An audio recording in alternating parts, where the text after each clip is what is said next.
as many of you already know, hey, people, there are some bugs with the mobile app. We are fixing them for the Android users and browser users. We'll hope to have it ready tomorrow. It's already ready and packaged, but we have to upload it to the market. For iOS users, Apple takes 3, 4, 5 days to approve any submission you do of all our new applications. So bear with us there, okay? As you know, there are no deadlines for the activities, so you'll have to reorganize yourselves as we go, okay? The other thing before we start, I would like to ask you the backgrounds or the things that you are studying. What's your majors? How many people are there from business here? Wow, this is scary. Engineering. And what else? Sciences. Sciences. Okay. What kind of sciences? Health science. Biomed. Okay. Social sciences. Okay. And arts and humanities. Okay. And it's film, visual arts. Fine arts too. Film. And who else? Somewhere here? Arts? MIT. Okay. MIT? Okay. Anyone that doesn't belong to any of these faculties, programs? We didn't name? No? Okay. Next question has to do with assignment number 1. Any questions that you have and could benefit the others? For our resources, are we allowed to, let's say we needed like $100,000 in financial capital, is that still okay? If you say how you're gonna get it, yes. So you have. It's all hypothetical, right? Yeah, but you have to think hard and find a method to find the money you need. At least in the plan. So you need $1,000 or even more, that's okay. But you have to say, I'm going to be working extra hours in the summer, or I'm going to ask my family, or any of the normal ways that people use for that. Maybe you find an investor? Yeah, but you have to name a few of them. Realistic, not just names that are out there. So it's as real as it is. Okay. Okay? Is this supposed to be like a hypothetical business venture or what? Okay, this is an important question. There are people who have been asking whether this is something personal that has to do with your own life, or it's a real business idea that you have to put forward. You can use either of them, okay? But in the case that you use your own life, you have to treat it as your own business. So you have to rationalize all the parts that you have in the lean canvas. And explain what's your value proposition in the context that you're going to be in 3 years, how you're going to get there in financial terms, all those things.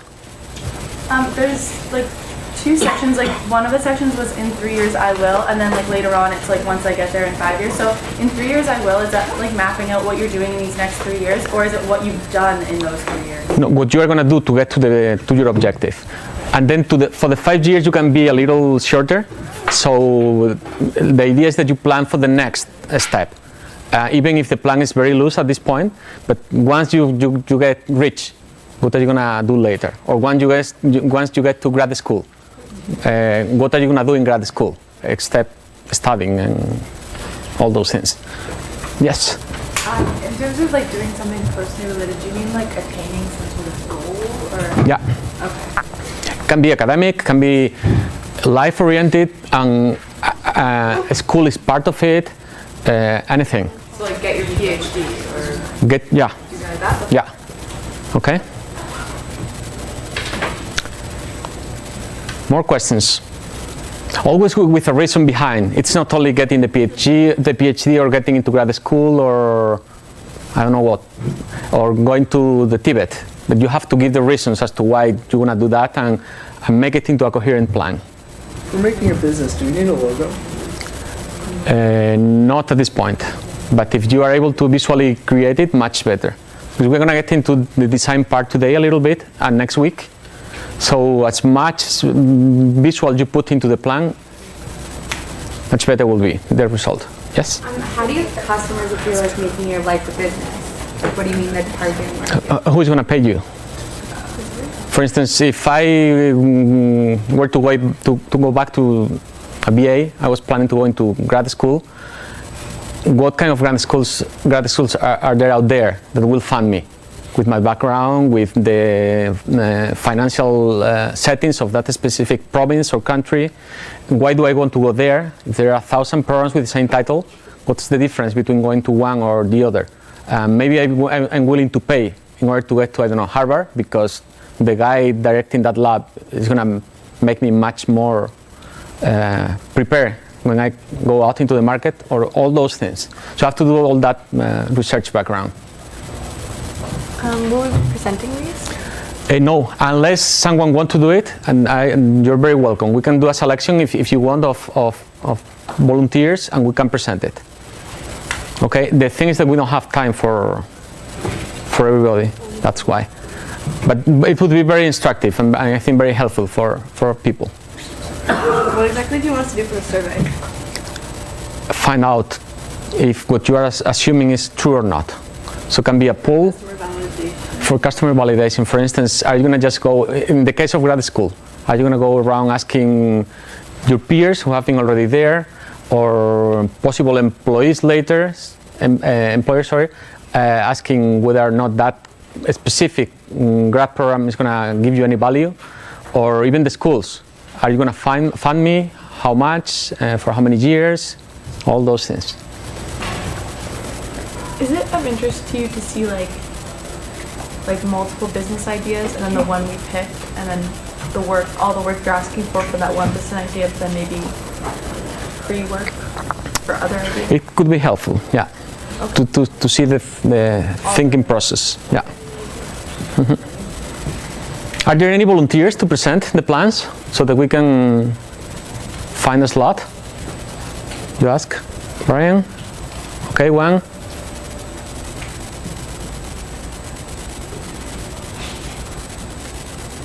For people, hey, Yanni, 2,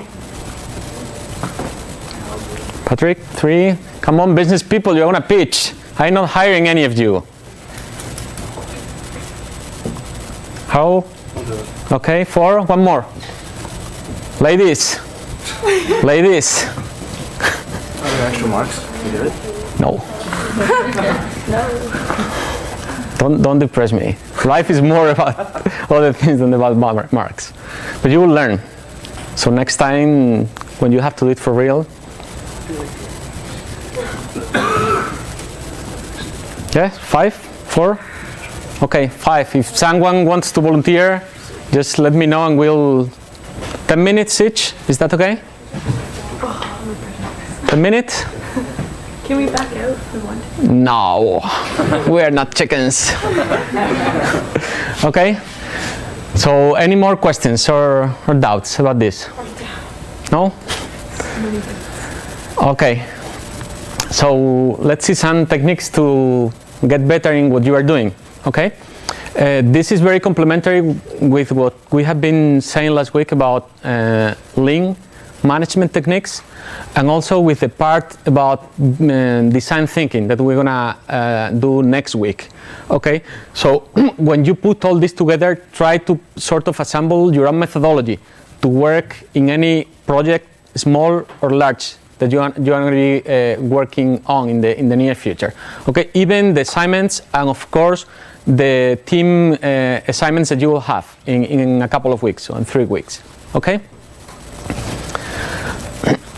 So agile management techniques is all about delivering on time, having a happy team working with you, and making things very realistic about development, about the planning process, about your resources, and about your relationship with your clients or your customers or whoever you are working for. Some of these ideas have to do with the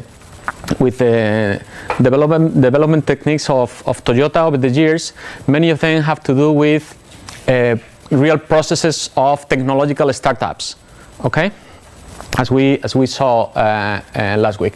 I think that properly applied, can be used for any project, from an essay to a weekend project to a large team project to any company of any size. Okay? The main reason behind agile techniques that has to do with originally with software development is the problem of complexity. Okay, we talked about this last week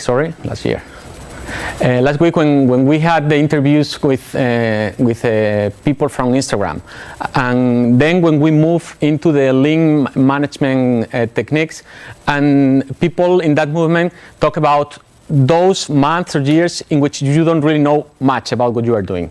You're just finding a solution, you don't know what kind of technology you're going to use, and you don't know if what you're trying to create is going to be of any use for the public. So those are months and years of uncertainty. Much of the situation for anyone working in science, in international politics, in business, practically in any sector of work activity today has to do with the problem of complexity and the problems of uncertainty.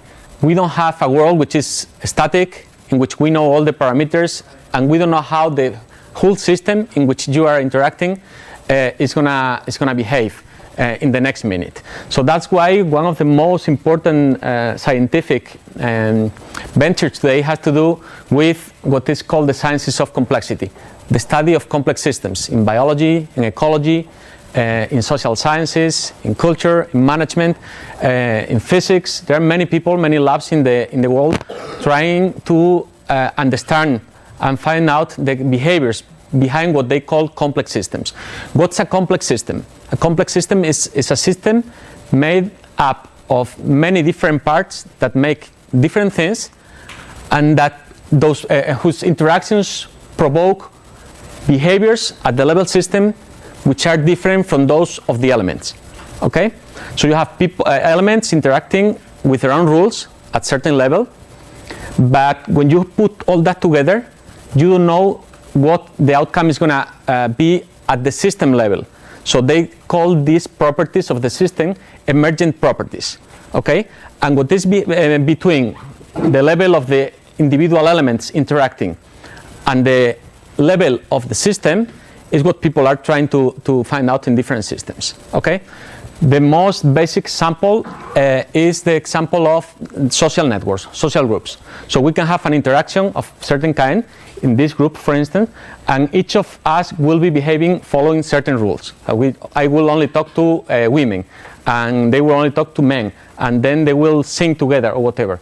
But then out of all these interactions, which you can pinpoint, the system as a whole, the group, will behave in a different way. Okay? It's one of the most famous sentences, that of the total of a group is more than the sum of the elements, is what is behind all this. The problem is that we don't really know what the physics and the social interactions and all the basic laws of those systems are. And when we go to the level of simplicity in which we know what's going on at this individual level, but we don't know what is going to happen at the level of the system, we enter into the realm of uncertainty. Okay? Complexity, to give you another example, is very related to networks and to graphs. And I'm sure that you follow Facebook every single day, 99% of yours.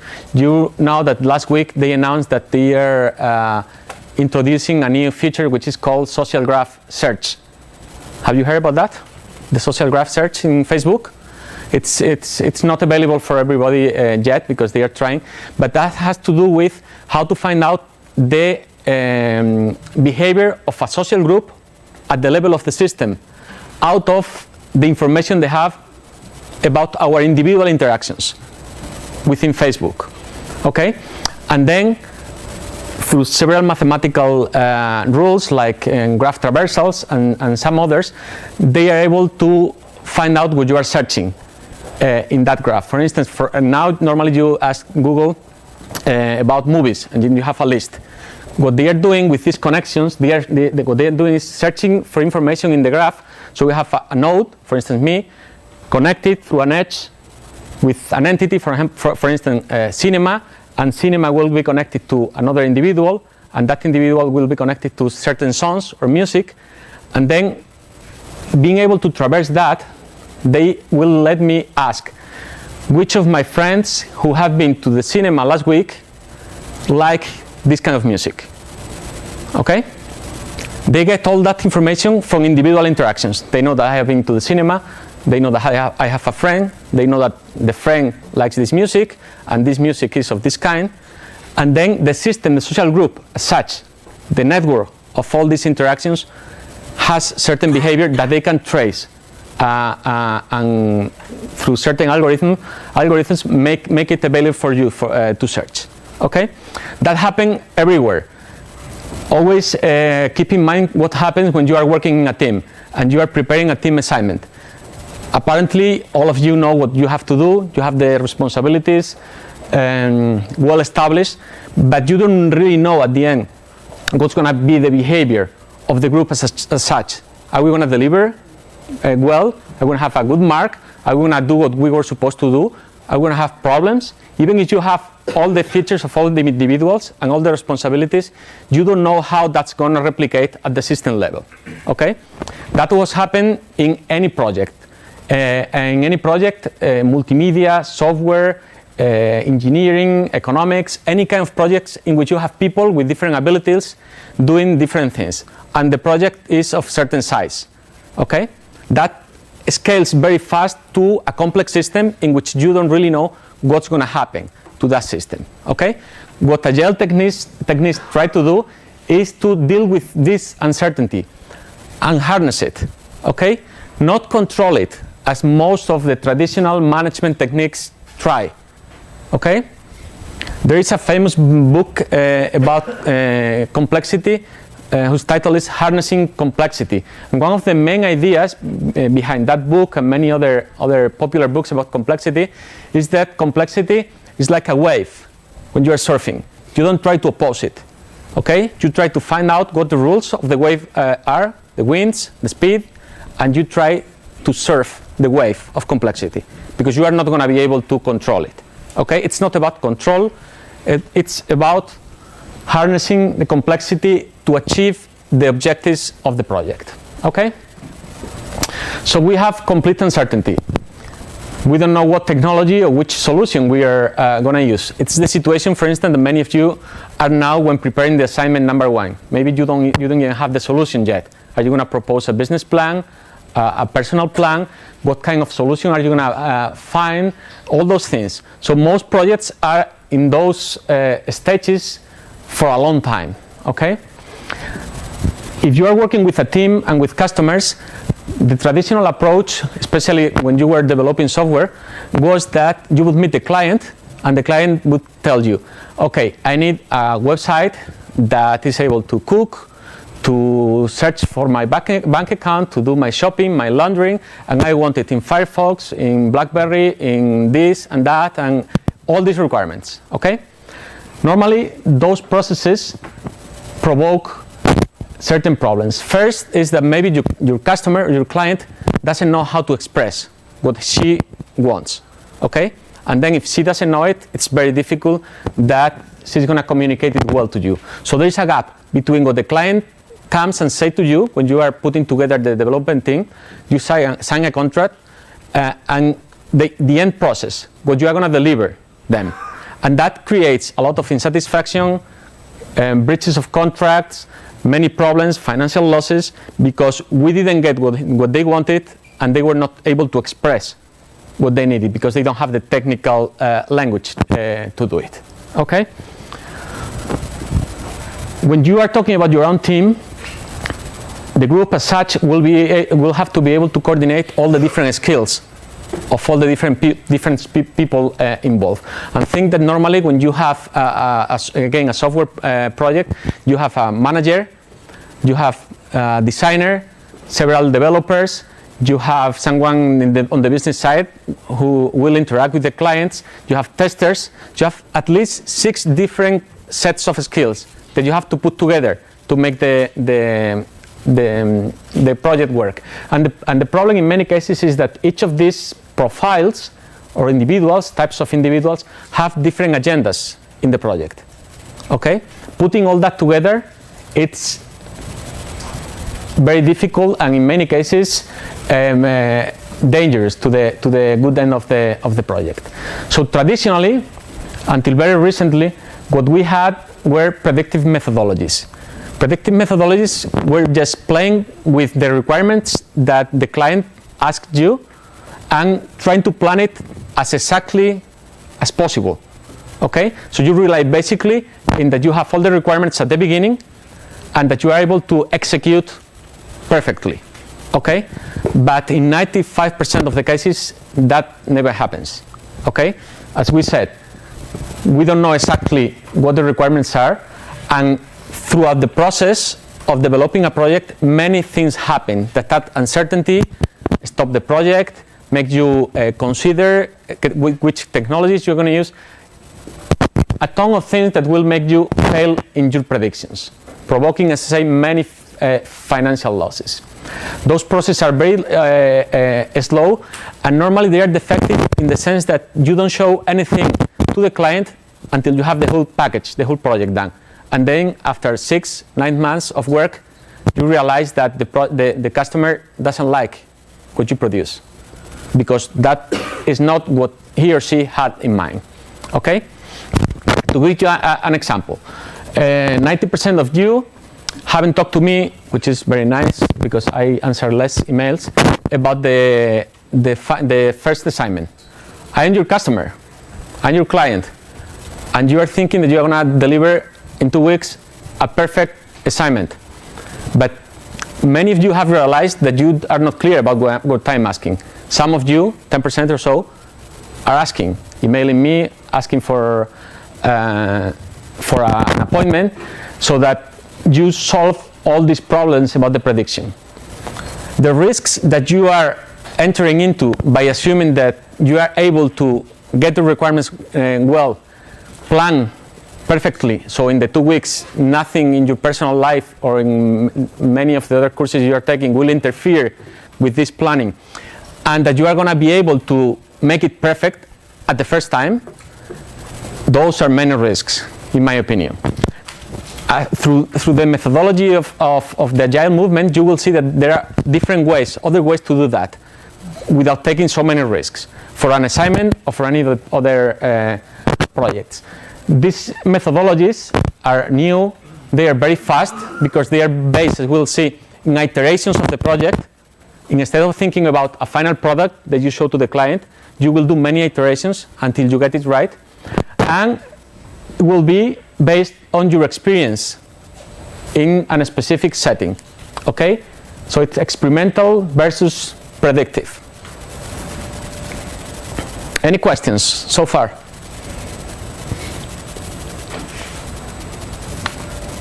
Don't worry, you will do the assignment well. Okay, 4 ideas for Agile. First, people and interactions are more important than processes and tools. Okay? And people here refer to both your team and your clients.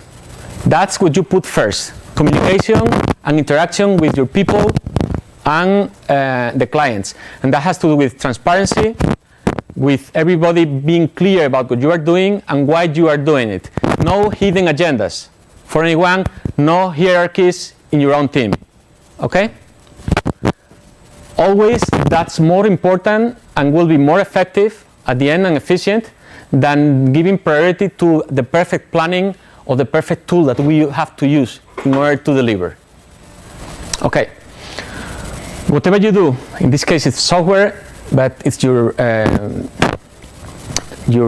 personal business plan, a large project, your thesis, if you are writing a thesis, only is valid if you have exhaustive documentation about every single thing. And we'll see later what we call exhaustive documentation through what Agile movement call user stories. Okay?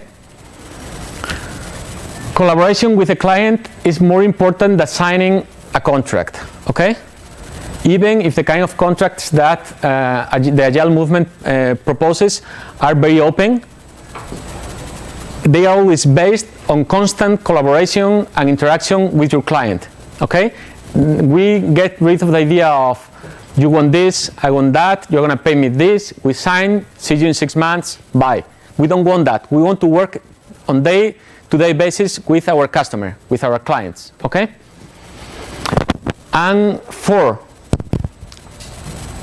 the fast and effective answer to changes is more important than the planning. Okay? We're in a very dynamic world in which many things change. What you have to do, what is the range in which you can accept changes to your process. Okay? But planning is not a religious sacred document. If you have to change it, you will have to find out why, how, and when you change it. Okay? So if I come today to the class and I say, okay, instead of a personal business plan, we're going to do a personal business plans with drawings and pictures.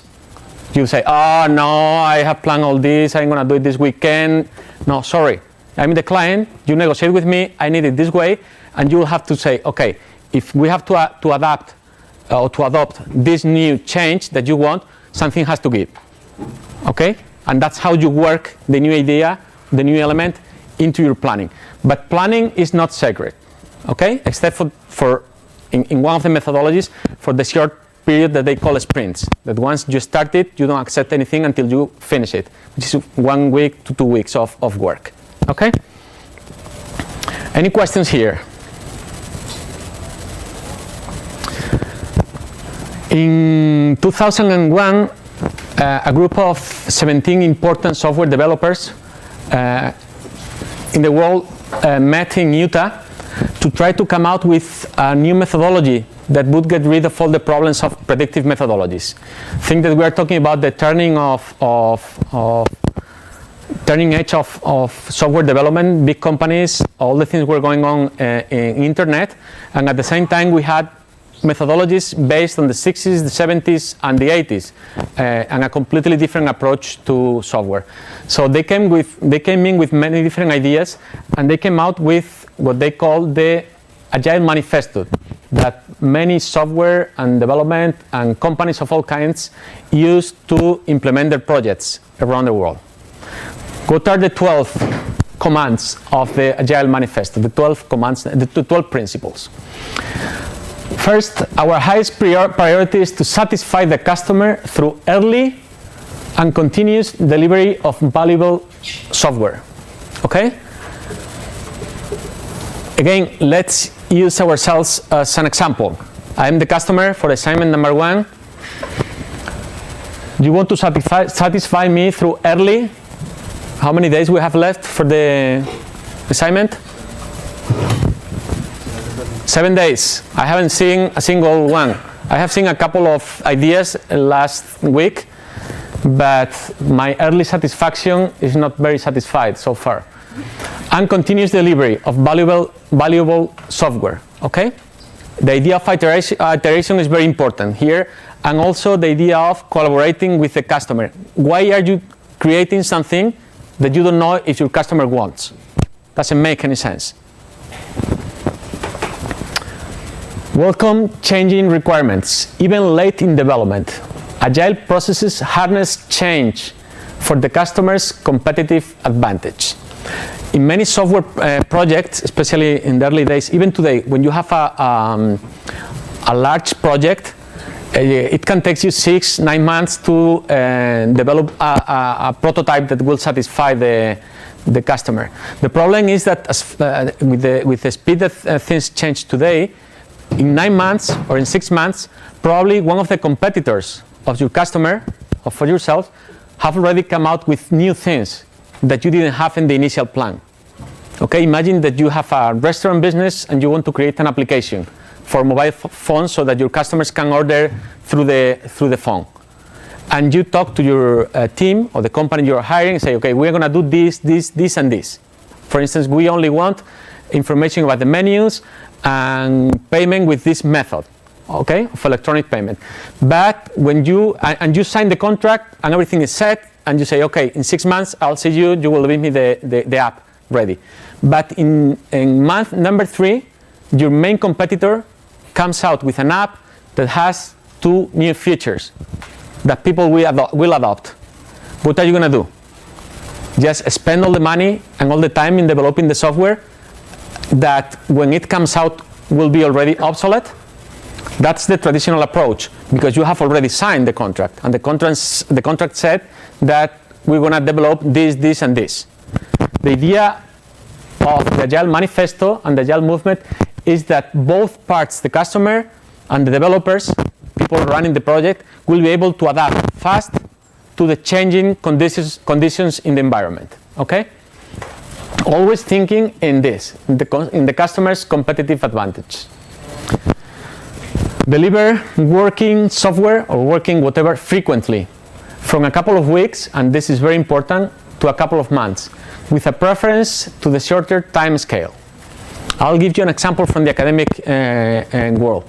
Most of the students in PhDs get completely ecstatic when they finish year 1, which is the year in which you spend taking courses.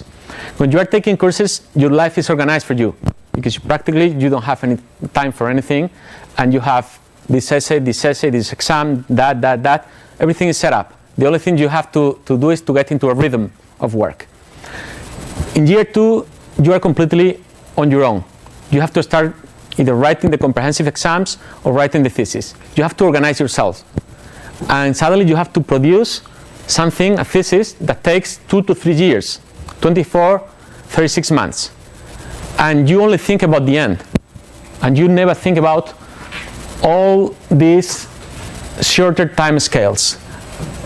After second, third year of the PhDs, a great number of students drop out of the programs. Precisely because they are completely lost. They don't know how to organize themselves. Part of the processing in academic training is that you will be able to do that by yourself, especially in the humanities and social sciences. In the lab, in the sciences labs, things are a little more organized for you, because there is a routine in the teamwork. But when you work on your own, you are alone. And people just think about, for instance, handing in the first chapter in 6 months, which is what will take you to write. But they forget about all this. The shorter time scales of a couple of weeks or a couple of months. Things that you can give to your supervisor and from which you can get some feedback so that you can iterate from there. That's very important in any project. Make things work 1 week, 2 weeks.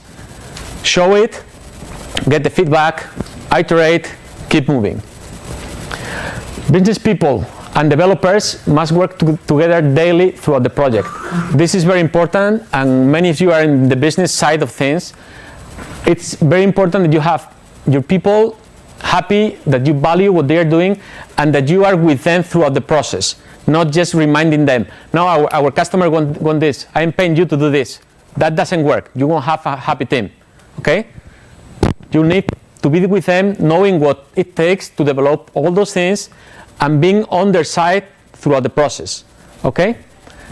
The gap between business people being up and talking to the outside world and developers working for us is gone. Okay? It's a team working here. Build projects around motivated individuals. Give them the environment and support they need, and trust them to get the job done. Okay? Independence and self-organization of the teams, as you will see, it's really important. Most efficient and effective method of conveying information to and within a development team is face-to-face conversation. Talk, and keep talking about any problem, about any issues, about anything you have to solve. Okay? Some of the 2 techniques that we will see next week, the Scrum method, calls for a meeting of 15 minutes every single day, in the same place, at the same time, throughout the development process. Okay? Talk face to face. That's really important too. Even if you have the email, anything that you can say face to face will avoid a million problems. Working software is the primary measure of progress, and here again, we say software, we say anything. Whatever you are doing has to work in the environment you have designed it for. That's the most important thing. Again, it's not planning of the requirements, it's working stuff. Agile processes promote sustainable development. The sponsors, developers, and users should be able to maintain a constant pace indefinitely. Okay? That has to do with the organization of everything around short sprints of time and open-ended processes. Okay? So we have built in a little of this in the last question of your assignment. Okay, you are going to do this in 3 years, but then what? How and what are you going to be doing in 5 years? Continuous attention to technical excellence and good design enhances agility. Okay? 2 very important questions. Technical excellence in whatever domain you are working. And this is something that your team will value. Quality, quality, and quality with the best and most advanced technologies or elements in your field. And good design. Okay, this is very important, especially for people in the humanities who tend, as myself, to just rely on the text, on ugly text that we write perfectly with very good reasonings and great sources, but that in many cases don't have the visuals or the organization or the design to really have an impact, an immediate impact on the reader, on your customer. We're talking about complexity. Well, complexity depends a lot on simplicity, on the amount of work that you don't do. Okay? You will save much more time and energy by organizing yourself about simplicity than just by trying to plan everything as exactly as possible. Okay? So why are you going to develop something that's going to last 6 months and that when you finish you will know if the client will want or not? Why don't you try to avoid all those things, all that time, all that work, which won't be of any use? Get constant feedback from the environment, from your customer, from your client, and don't do any extra work that you don't have to do. The best architectures, requirements, and designs emerge from self-organizing teams.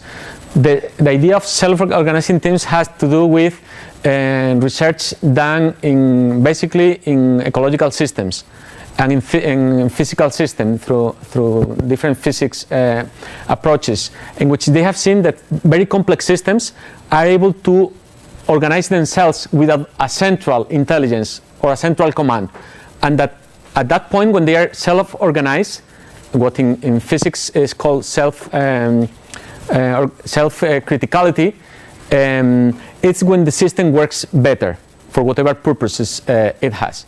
Okay? So instead of trying to create a hierarchy, try to create the environment so that the team organizes itself with all the responsibilities clear for all the team, with the objectives clear, with all the agendas clear, but that the team will work by itself. It will also save you much time. At regular intervals, the team reflects on how to become more effective, then tunes and adjusts its behavior accordingly. Okay? Especially after the processes of delivering any part of the product to the customers. Any questions so far? Defenders of the centralized management systems. Nobody? I don't believe you. Do you think it's easier to just have a boss who says what we have to do and follow it through a plan? Business people. Patrick. A little louder. I said I think it depends on who you're employed with. Okay. People with personalities that just like to be told what to do and then they go do it. They find it easier than trying to work with their boss and think about other ideas. So I think it depends on who your boss is, who your employees are, and what the team. Okay. What would you do to try to create a self-organized team? How much space would you leave? Me personally, I would leave. I mean, there needs to be some direction. As a boss, if I'm the boss, like, you know where you want to go, and you don't want to just like let them do whatever they want. Okay, it's transmitting the vision of the company or the project or whatever. But at the same time, you don't want to smother them and not allow them any through work because then really the only one that's coming up with ideas is you, and you're not allowing them to think for themselves and take action, make improvements. Okay. Yeah, big thing is not preventing them from doing something that would actually help the project. If you're working with someone in a team and they're not able to engage with their creativity and they see a problem, they're an engineer, they see a problem with the system property and they could change it by changing this. And they kind of incorporate that feedback process. It's very important to not screwing things up in the future. Mitigating future damages to the project, I guess. And I think that there is an important lesson that has to do with the moment that for any reason, even if they are external reasons, things can go bad for you, for the group, for the company. At that moment, you will need all the people around you, and you will need them to give the best and the extra best that they can offer. Only self-motivated people, self-organized people who feel well about the kind of organization they are in are able to do that in those moments. And be sure that in those moments, most of the times, you won't save yourself unless you have that kind of team, that kind of environment in place. So that's very important. There are certain companies that, and small and large, that allow their people not do whatever they want, but for instance, if you have a sprint of 2 weeks in which you have committed, the team has committed to deliver, let's say, 10 elements, and in day 4, they have already accomplished those 10, they have already developed those 10 elements. So they are going to have like 6 free days, and they let them use them as they want. Are you in favor or against that kind of approach? Would you try to make them work in a different thing, in a new thing, or how would you approach that situation?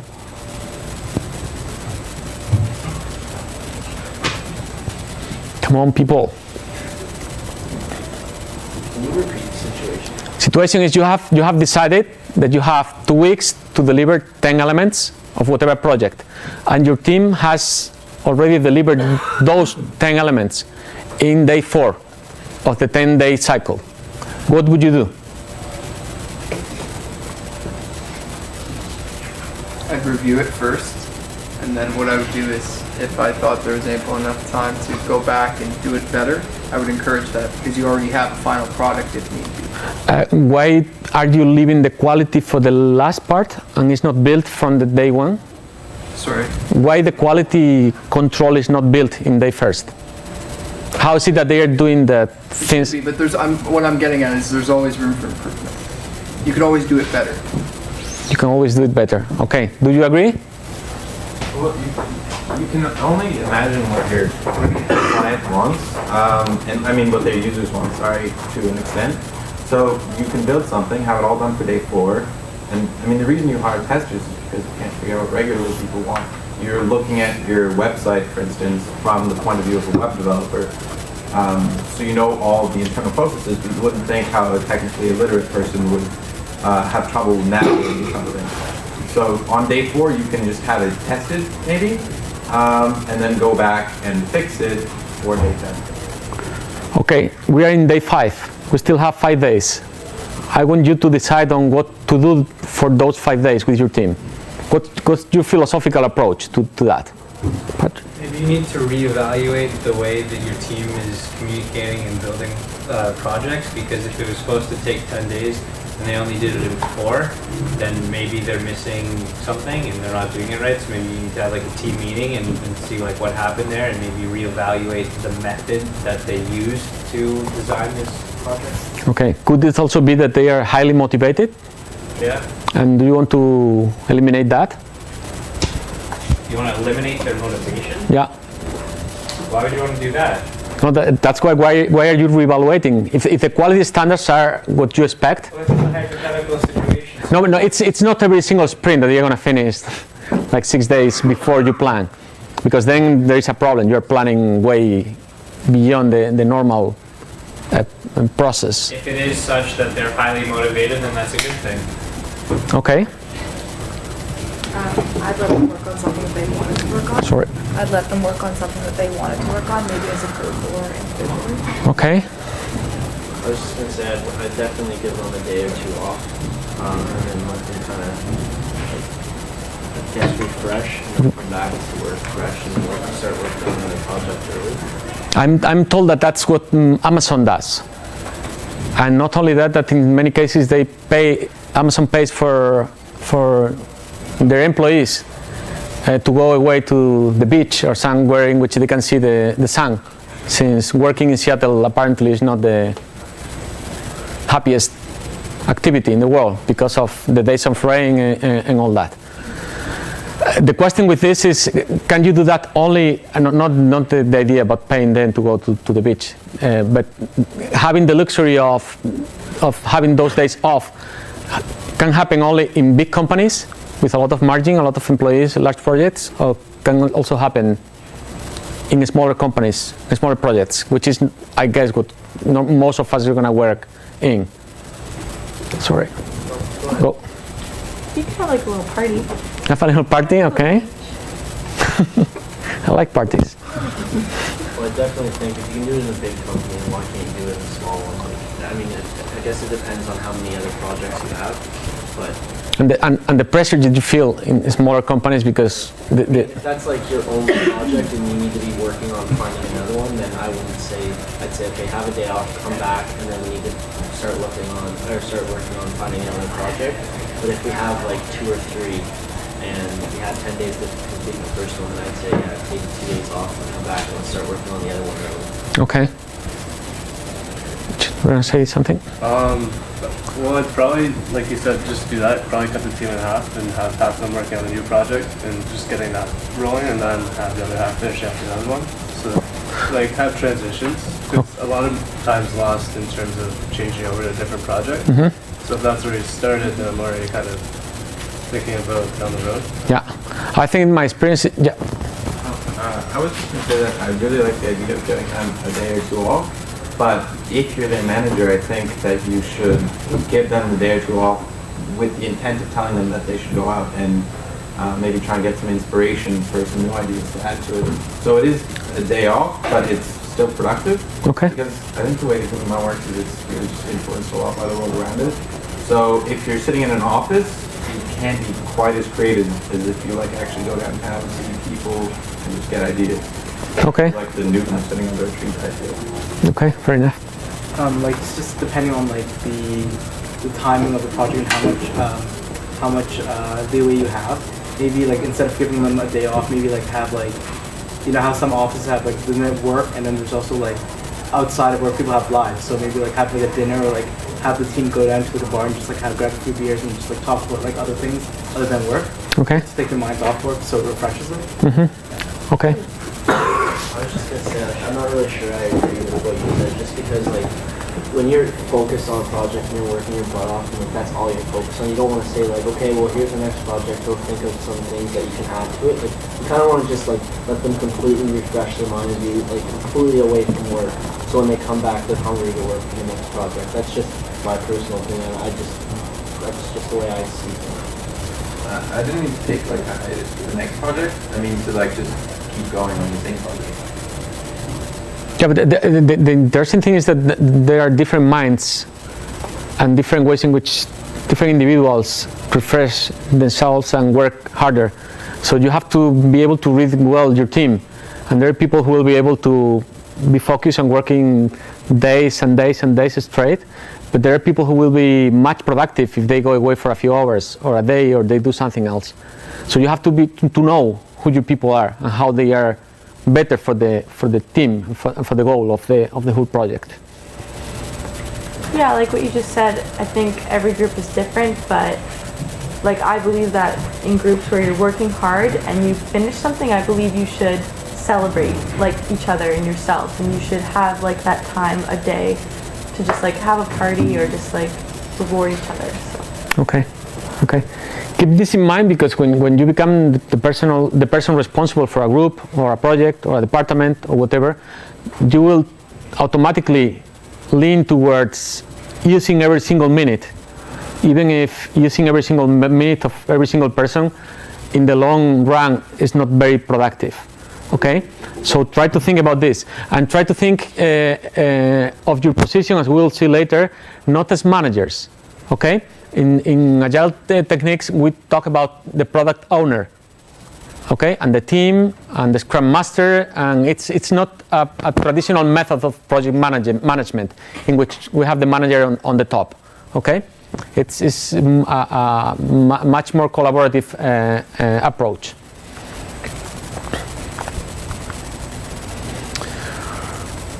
Okay, how do we do that? And now we're going to start working in a minute. We're going to start working in groups, so that we're going to be implementing this step by step. How do we apply all the principles we have seen before into a specific concrete project? We do it, or we start by using what the technique called the Inception Desk, which is all about building the vision of the product and designing the roadmap to get there. Okay? Think that these are the main reasons as to why most projects became a failure. Okay? Most projects start by the group or the manager or the boss assuming that we're all on the same page, that we all know why we're here and what we are doing here. That's false, completely false, in any kind of project that you work in teams. Every single individual has different ideas, different agendas, different objectives. And talking about them, and talking about the team and the goals is fundamental before you start. Second important issue that you have to spend time on: communicate the goals of the project. Talk to the team. Try to elaborate a vision with the participation of the whole team, and give the team the context in which you are going to work, or build the context, or find out about the context if you are working together from the very beginning.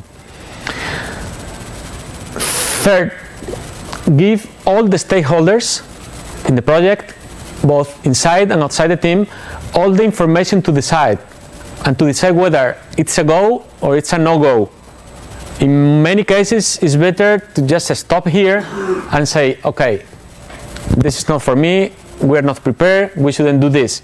Then just go ahead and in several weeks or several months find that you have completely failed because people were on different pages from the very beginning.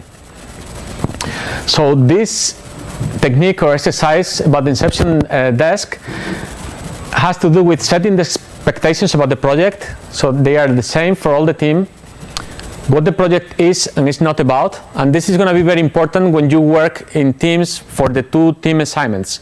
Okay, what is it that you are doing? Get anyone involved with the project to participate. Listen to them, bring them in, make them allies of the project. Okay? This Inception Desk usually lasts from 2 days, in which the whole team is just meeting, doing all the things that we are going to see, to 2 weeks, depending on the size of the team and the length of and the complexity of the project that you're going to work on. This vision should be good at least for 6 months, and we're talking about quite a standard period of time in software development. It's very difficult to do something of certain size which lasts less than 6 months. But at the same time, this vision, the Inception Desk, has to be reviewed with every major change in the spirit or in the direction of the project. You have to go back, meet with the whole team again, and start over to adjust those things that deviated from the original idea. Okay?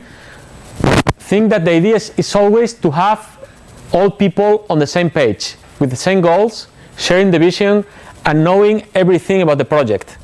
Transparency is key in all this. 2 important ideas: the MVP and iteration. MVP refers to the minimum viable product that you can deliver. Okay? No, we're not talking about Kobe Bryant. What is it that you can deliver, that is usable, that matches the expectations of the customer, and that can be used in a real life setting. Okay, we're not talking about the best product possible in the world, but the minimum viable product that you can take out to the market. And iterations. It's about doing something, getting feedback, tweak it, show it again to the public, to the customer, to the client, get feedback, tweak it, and move it like that constantly. Okay? Remember the Instagram founders. Always about that. Show it to the public. Don't create anything that you think is going to be cool, or it's going to put you in the same level that this other website or service. Go to the public, test it, get the feedback, and do it or not, depending on that. That's the only rule that you have, whether it's usable and people want it or not. Okay? Any questions so far?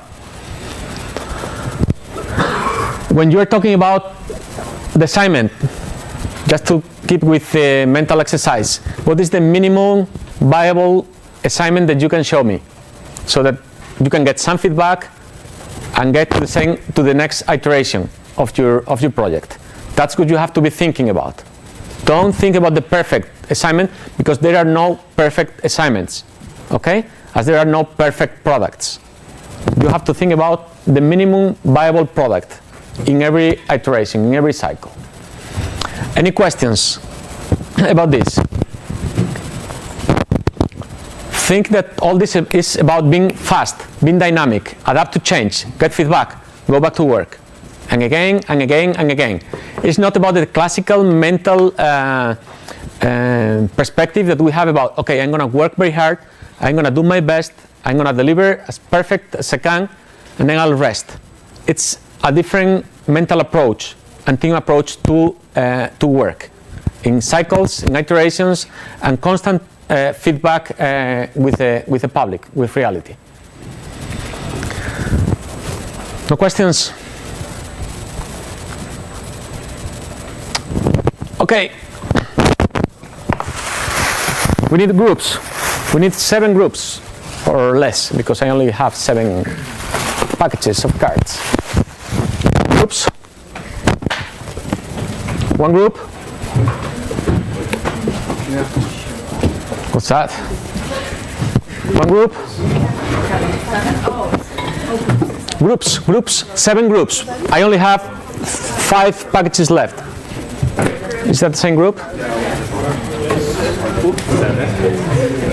3 more. Take on. Us. Hey, you're here? Yeah, I've been here. Just If okay, doesn't matter. Have you always been here? Okay. Do you have the groups? No. No. Yes. Okay. A couple of minutes to organize yourselves. 2:31. We're gonna go through the Inception Desk, and you're gonna be working on a real case for which you have some information, and most of it, I guess, you don't have it, but you have already been users. So you are gonna be the team evaluating and developing the Dr. G application. Okay? So you're gonna go through the whole process, step by step, and in the case of things that you don't know, that will get requirements or how long it takes to do this thing that you think that you have to do, we can try to answer, any of us, okay? Or you can figure it out or come out with an estimation or whatever. Basically, the process when you start any project is specified here, okay? You get together for whatever time you need, and you solve all these questions, and you don't start doing anything until you have all this done, okay? So we're gonna work with the cards, and if we have time, we'll do some presentations. So the questions are always, why we are here? And until you have a common vision, you don't move to the next. And a common vision is not a vision in which 1 or 2 in the group decide and the others stay quiet. for the sake of it. Okay, you really need the whole team sharing whatever you are going to do. Okay? Create an elevator pitch. I'll give you an example, a template in a moment. You have to design a product box. That has to do with making everything visual and draw a lot, write a lot. Yes? So if we're making an app, then is it just like going to be a logo for that app? You're going to start working with the app that you're using for the class, but you can tear it apart, you can change whatever you want.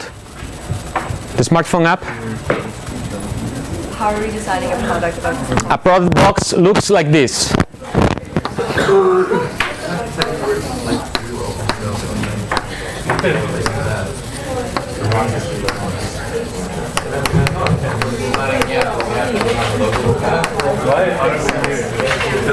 This is a product box. Nothing more than this. You start with this, and you do it by hand. Okay? Yeah. Everything that has to do with, just a moment. Hey, people, remember that everything has to do with working with your hands. We saw it last week when we started with the post-its on the link canvas. The same thing here. Everything starts by drawing. The same thing you will see next week with design thinking. Don't think about great software programs and perfect design. I mean, if you do it right and it's nice, much better. But has to do with thinking visually. Okay? So a product box is this. Something that you can start from, so that you all share the same visual ambition about what you are doing. So we're trying to improve on the app as it is right now? Yeah, or tear it apart. If you think it doesn't work, that's why you have to start with the vision. Okay? We'll ease you. Okay. Okay, fourth thing, create a note list. One of the most important things. Create a note list. That's the most difficult, but the most important things. Things that you don't need. Go to the basics. What is this for? The rest is very nice, would be perfect in a perfect world, but we don't need it now. Okay? Meet your neighbors. That has to do with the rest of the team, people that you normally don't work directly in the company. We'll probably do it, but mixing up different groups to see what the other groups are coming up with. Show the solution. Maybe you have created a perfect thing that nobody likes, and it's better that you know it now that you know it in 6 months. What keeps us at night? Risks. We have a perfect plan, but we don't have any developer. Okay? Or we don't know how to implement this technology. We don't have the money. I don't know what will keep you at night. Size it up. What can you do in what period? The rest, out. Be clear in what's going to give. That's a negotiation process in the group. We cannot do everything. We cannot satisfy every single person. And show what's going to take. How much time? What kind of people? Okay? So let's start with why we're here. Okay? 4 minutes to decide, and write it in the first card. Use as many cards as you want. Come out with a final card.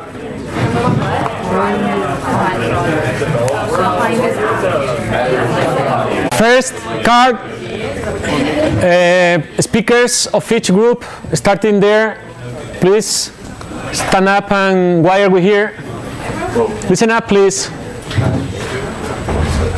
Don't be shy, stand up.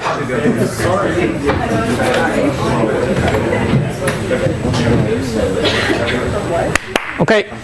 Okay, so we're here to make the Dr. G Learning app more enjoyable and more user-friendly for university students all over the world, and to basically use the game to empower them to help enhance their experience and knowledge and just make it as user-friendly as possible. Okay, you're hired. Next group.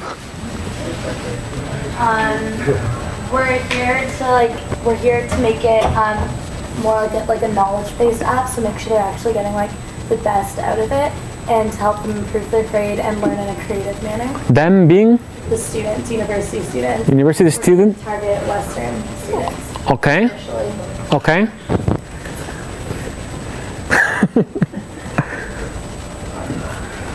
analyze and review the current version of the app, identify problems and solve them, and enhance the existing application.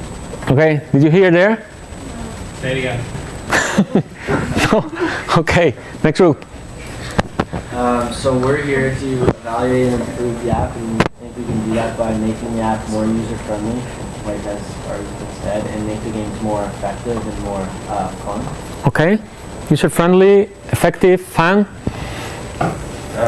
So we're here to find flaws in the current app, to improve upon and expand the existing features, and also to create a more creative and interactive app with a better user experience. Okay, very well rounded.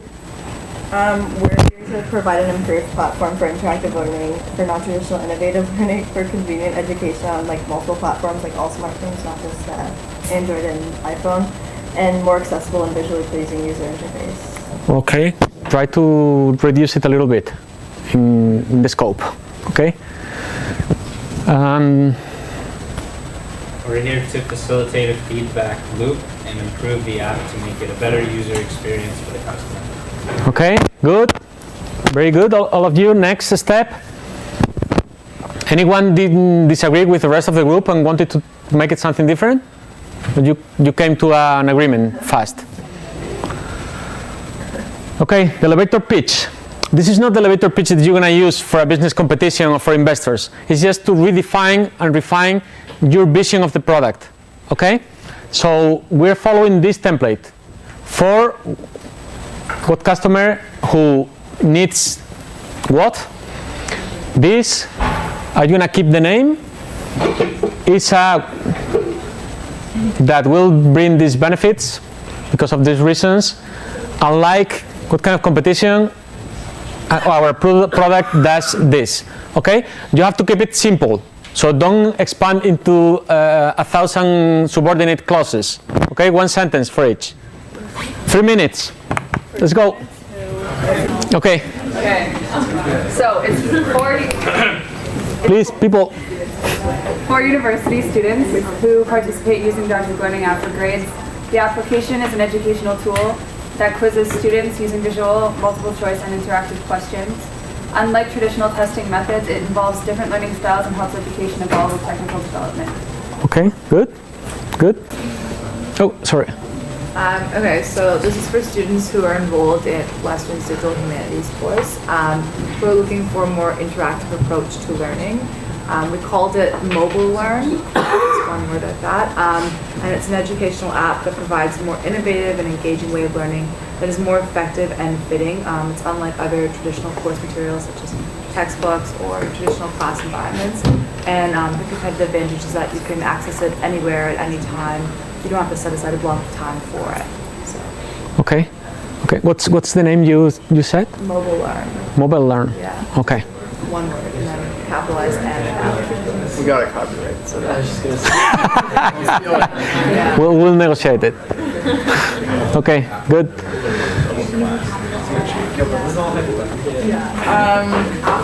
Please. We like really followed that guideline, but Okay. it's for students who do non-traditional interactive learning opportunities. The Dr. G Learning app is a mobile education application that takes education out of the classroom. Unlike traditional evaluation methods, our product provides students with fun educational activities using a medium that most students are familiar with in today's society. Okay. Okay. You wanna talk? Yep. All right, so Class is our app for students and professors who want to learn or teach in a more interactive way. It's unlike other traditional teaching methods like everyone else already said, or unlike what we already have, the Learning app. Our product will help teachers teach their classes better and students better learn with the easier interface. Okay. What we're trying to do is we're trying to enable other professors in other classes to put, their 10% participation onto an app as well, just by putting in like a few questions, and then the app makes it interactive and intuitive. So instead of just this class, we want to reach out to other professors in other classes as well. Okay. Good. Thank you. Okay, so This is for Western students who want to learn on the go in a creative or innovative way. The iLearn is an app that allows an accessible learning on the go that is creative, interactive, and an alternative learning experience unlike conventional teaching methods. Our product is fun and a fast learning app. Okay. For university students who are seeking interactive ways of learning, Doctor Learning is an interactive mobile app that engages a new generation of learners, unlike the traditional classroom. Our product is visual, interactive, and free. Okay. Is anyone? All groups have done it. Okay. A couple of things. If I'm asking you about the elevator pitch, I would ask two things. One, you haven't had the time to do it because it has been very brief, but even so, I'll ask. The first one is, to what extent the interaction element that you have all highlighted replaces face-to-face teaching, or to what extent is complementary, okay? Because if I'm an investor or I'm a university and want to invest in this, I also have to play with the other thing, which is this, and this is the main source of income. So from your own perspective, how much would you put, the 10%, how much of a course or experience would you put in this kind of interactive devices? It's not so much that it's more interactive than face-to-face education, it's more interactive than traditional testing methods. Like usually we'll sit there and answer a multiple choice question on a piece of paper, or maybe online if it gets super technical, but like this has, you points to places on maps and you watch videos and answer questions. So it's a lot more interactive form of testing and form of evaluation. Okay, fair enough. Good answer.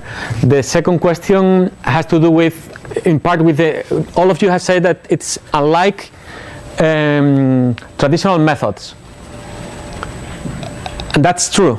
Traditional methods, if you put it in business terms, is basically publishers and providers of, I guess, large platforms like WebCT or Desire to Learn or any of those. But are you able to pinpoint any direct competitor at this point? Because normally it's a problem to have not to have competitors. Is that normally you don't have a market? I think it's like the iPhone or Apple makes like a university app. iTunes University? Yeah, isn't that something kind of like this? We cannot compete with Apple. Fair enough. No, but that's true. You know that there's a competitor. Okay. Like some of my courses have like weekly like online quizzes, and this like kind of reminds me of that, but they're not like half an interactive, they're just multiple choice, they just happen to be online. Okay. I was going to say Khan Academy, that website you can go on and Okay. Okay, Khan Academy, yeah. And they have a lot of content already. Any other options? There's not really many apps because I think just like iPhone is becoming way more popular like the last year and a half than they ever been. So now more people can actually use them. So there hasn't been really a market because a lot of people could have them. You can't really tell people to go somewhere and there'd be like half the class would have to use like 2 of those tablets and like the Google Docs. Okay. So, and what about the idea that money normally goes in front of you and knows where the next trend is going to be? Why is it that they haven't put the money in? If you all, and it seems that you are more or less sincere about that you would like to use this kind of teaching more, and we talked about this last week, I think, in the context of how to change education. Why is it that the money is not there yet? Because people won't pay to have an app to take a quiz and they can do it on WebCT for free. Okay. It would not be fair for people who don't have smartphones. So like you open up this app to the browser, but then like if you don't have access to the browser, someone who doesn't have a smartphone can't really learn. Okay. I think this kind of thing's a lot more likely for something like a private high school that all the students have MacBooks. Mm-hmm. Because that way it's all standardized. Like you can make sure everyone has their MacBook and they all have the app on it. And they have access to experience. Okay. think because of it's because of the glitches, it's not really accessible to everyone because I know people have had like issues with like going from phone to computer or like there's no real login system kind of thing. Yeah. You raise your hand. Yeah, I was gonna say that like there's no money in it now, but like think about how much we spend on textbooks right now. Like that's not really affordable for some people, or I don't know, but everyone has to spend money on that. So at some point, I think we'll want to switch over to an online thing to be way cheaper. So in the future. Okay. Well, it's sort of like a foolproof grade. You just keep redoing it until you get perfect, and then everyone in the class will get perfect. And to be frank, they're not super challenging. Okay. And I think they'll have to be adapted to university. I'd say the university wouldn't be into it either necessarily because like or professors maybe if it's not accessible for them because I know professors that don't know how to use Sakai for example. Yeah, for the university like they make money off of textbooks, they make money off of like other services that if this app was successful they might not be able to ask for anymore. Okay. Even if it is like if they start making online textbooks, they're just half the price, but you still don't learn as well like reading off the computer as some people do like reading a textbook. So it might be more challenging to get All the content into a different form. Yeah, it's definitely more tiresome to read on the screen than. But there's also a lot of benefits. The e-ink screen is a lot easier to read on, and I can tap on a word and get the definition. We can't do that on a textbook. I can make notes in the margins. I can see what other people have highlighted, and there's also a lot of benefits to a collaborative network learning environment on an e-ink display than a book. Okay. Is Amazon already in the business of publishing textbooks? I don't know. Is it this? To read them? Okay. Okay. We usually have to be connected to the internet, so that's also a really good flaw. Like we can't just read your textbook like you're in classroom in school. You have to wait till you have internet connection. Yeah. You can download in some platforms and read them offline. If you have a tablet or something like that, I mean, yeah. Any other opinion? This exercise has to do with the previous feedback that you were giving to me, but also with all these ideas about are you putting something out when there is no need in the market for it? Something that you have to ask yourself very seriously before you go deeper into any kind of development. Or do you want to know this after 2 or 3 years of work? I don't think that's really fair for this kind of application because, I mean, it's specifically you that creates the market. If you tell us we need an app, there's a market. If you tell us we don't need to download it, there was no market at all. So, I mean, you could just create it like that or destroy it. No, but the idea is whether or not you have a market beyond the immediacy. Oh. That's the question. If there is a market, not market for this particular app, a market for this need. So it's always the idea of how you match something that you perceive as a need with a customer segment, a real customer segment, not the abstract idea of just would be cool but who is going to use it in that respect. Okay, thank you. Go move to the next part. Design a product box. These 3 things: features into benefits, create a slogan, and design the box. The box is something like this. Doesn't have to be anything fancier, okay? But again, you have to draw. Visualize what you are trying to do.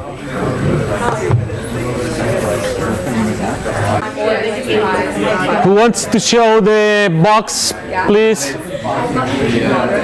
Or just read the different parts?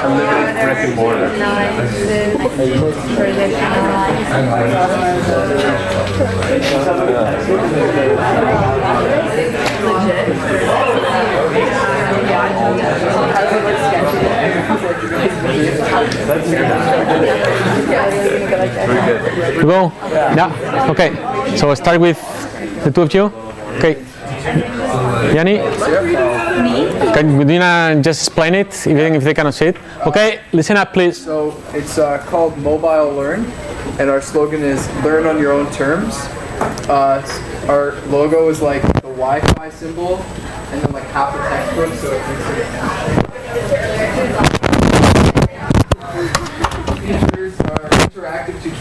that way you don't have like to read a manual. As you go, it teaches you how to play. Cloud service / sharing, so that it's easily translated to your computer, to your mobile app. Better feedback, so you don't just get like what you got wrong. It's like explains why you got it wrong, or almost like you're being taught how to do it right.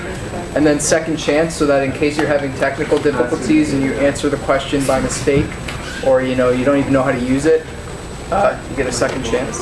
Okay, fair enough. Good work. Okay. Oh, is it awesome? Who's? So we're keeping the name Dr.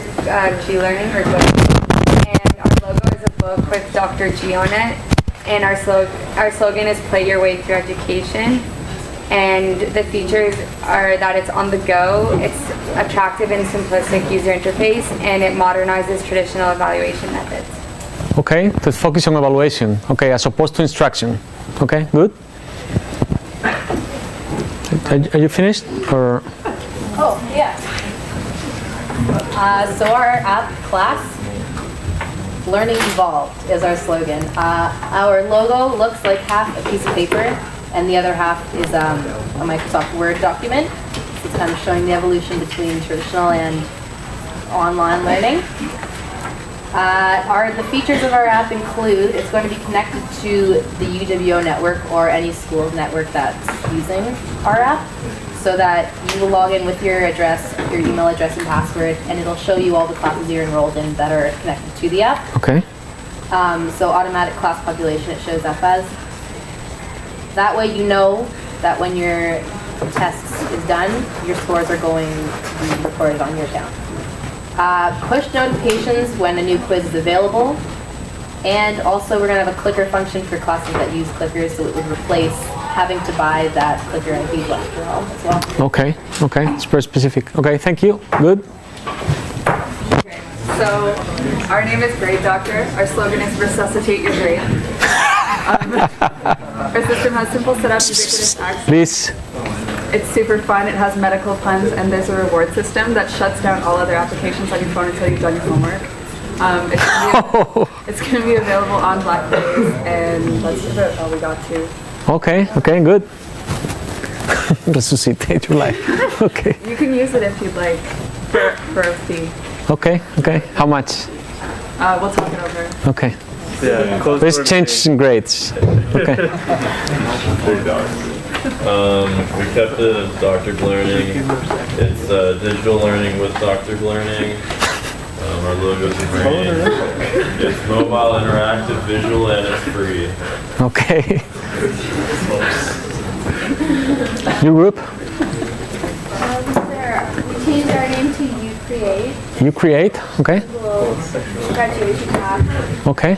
Oh yeah. And slogan?